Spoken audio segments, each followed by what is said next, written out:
அமைச்சர் நிர்மல்குமார் அவர்களே, carpenter plumber வேலைக்கு அதிகமாக டிமாண்ட் இருக்கிறது. எல்லோரும் நீட் எழுதி டாக்டர் ஆக நினைக்காதீர்கள், வேறு தொழில்களையும் தேர்வு செய்யுங்கள் என்று மாணவர்கள் மத்தியில் நீங்கள் பேசியிருப்பது சரியான அணுகுமுறையா? முதலில் ஒரு விஷயத்தை தெளிவாக சொல்ல விரும்புகிறேன். கார்பெண்டர், பிளம்பர், எலக்ட்ரிஷியன் போன்ற தொழில்கள் அனைத்தும் மதிப்புமிக்க தொழில்கள். இந்த நாட்டின் வளர்ச்சிக்கு அவை அத்தியாவசியமானவை. அந்த தொழில்களை யாரும் குறைத்து மதிப்பிட முடியாது. ஆனால் அமைச்சர் அவர்களே, கேள்வி அதுவல்ல. மாணவர்களின் எதிர்காலத்தை பற்றி பேசும் நீங்கள் அவர்களின் கனவுகளை விரிவுபடுத்த வேண்டுமா, இல்லை மாற்றி வழிநடத்த வேண்டுமா? சிறு வயதிலிருந்து ஒரு மாணவன் அல்லது மாணவி ஏன் கஷ்டப்பட்டு படிக்கிறார்கள்?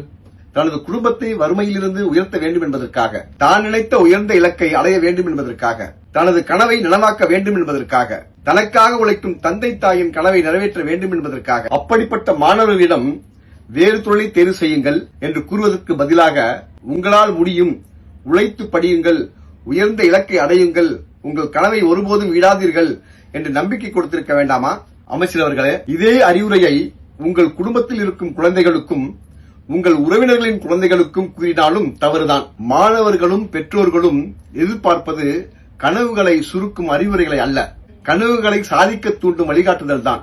ஒரு அமைச்சர் மாணவர்களின் கனவுகளை மேலும் உயர்த்தி பேச வேண்டுமா, அல்லது வேறு பாதையை தேர்வு செய்யுங்கள் என்று அறிவுரை கூறுவது சரியா? மக்களே, தமிழகத்திற்கு இந்த மாற்றம் போதுமா?